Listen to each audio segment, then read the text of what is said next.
പാർലമെന്റിന്റെ വർഷകാല സമ്മേളനം സമാപിക്കാൻ ഇനി ഒരു ദിവസം. ആഭ്യന്തരമന്ത്രി അമിത്ഷാ സഭയിലെത്തുമോ? സഭാ സമ്മേളനത്തിന്റെ ക്ലൈമാക്സിൽ എന്ത് സംഭവിക്കും? എന്തുകൊണ്ടാണ് കേന്ദ്ര ആഭ്യന്തരമന്ത്രി അമിത്ഷാ പാർലമെന്റിൽ എത്താത്തത്?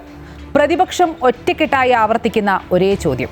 കേന്ദ്രമന്ത്രി ധർമ്മേന്ദ്ര പ്രധാന്റെ രാജി ആവശ്യപ്പെട്ട് ജന്തർ മന്ദറിലെ വിദ്യാർത്ഥി പ്രതിഷേധത്തെ പെല്ലറ്റ് ഗൺ ഉൾപ്പെടെ ഉപയോഗിച്ച് ക്രൂരമായി നേരിട്ടതിനെക്കുറിച്ച് അമിത്ഷാ പാർലമെന്റിൽ മറുപടി പറയണമെന്നാണ് പ്രതിപക്ഷ ആവശ്യം. അമിത്ഷാ പതിവായി പാർലമെന്റ് മന്ദിരത്തിലെ ഓഫീസിലെത്തുന്നുണ്ടെങ്കിലും സഭയിൽ വരുന്നില്ല.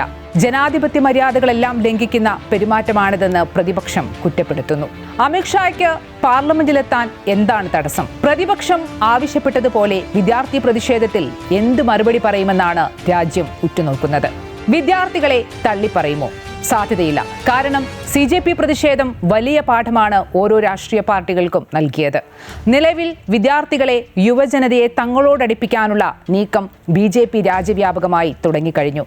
പ്രധാനമന്ത്രി തന്നെ വിദ്യാർത്ഥികളോട് നേരിട്ട് സംവദിക്കുന്ന പരിപാടികൾ കഴിഞ്ഞ കുറേ ദിവസങ്ങളായി കാണുന്ന കാഴ്ചയാണ്. പിന്നെ ക്രമസമാധാന ചുമതലയുണ്ടായിരുന്ന ഉദ്യോഗസ്ഥരെ തള്ളിപ്പറയുമോ? അതിനും സാധ്യതയില്ല. അപ്പോൾ പിന്നെ ആ മറുപടിക്കായി രാജ്യം കാതുകൂർപ്പിച്ച് കാത്തിരിക്കുകയാണ്. ഇന്ത്യൻ ജനാധിപത്യം എല്ലാ കാലത്തും എതിർസ്വരങ്ങൾക്ക് വലിയ പ്രാധാന്യമാണ് നൽകുന്നത്.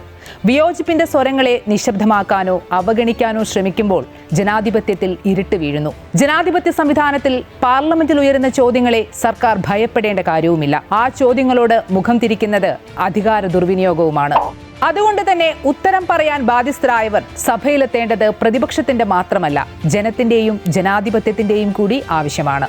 ജനങ്ങൾക്ക് വേണ്ടി സഭാംഗങ്ങൾ ചോദിക്കുന്ന ചോദ്യങ്ങളെ സർക്കാർ ഭയപ്പെടുന്നത് എന്തിന്?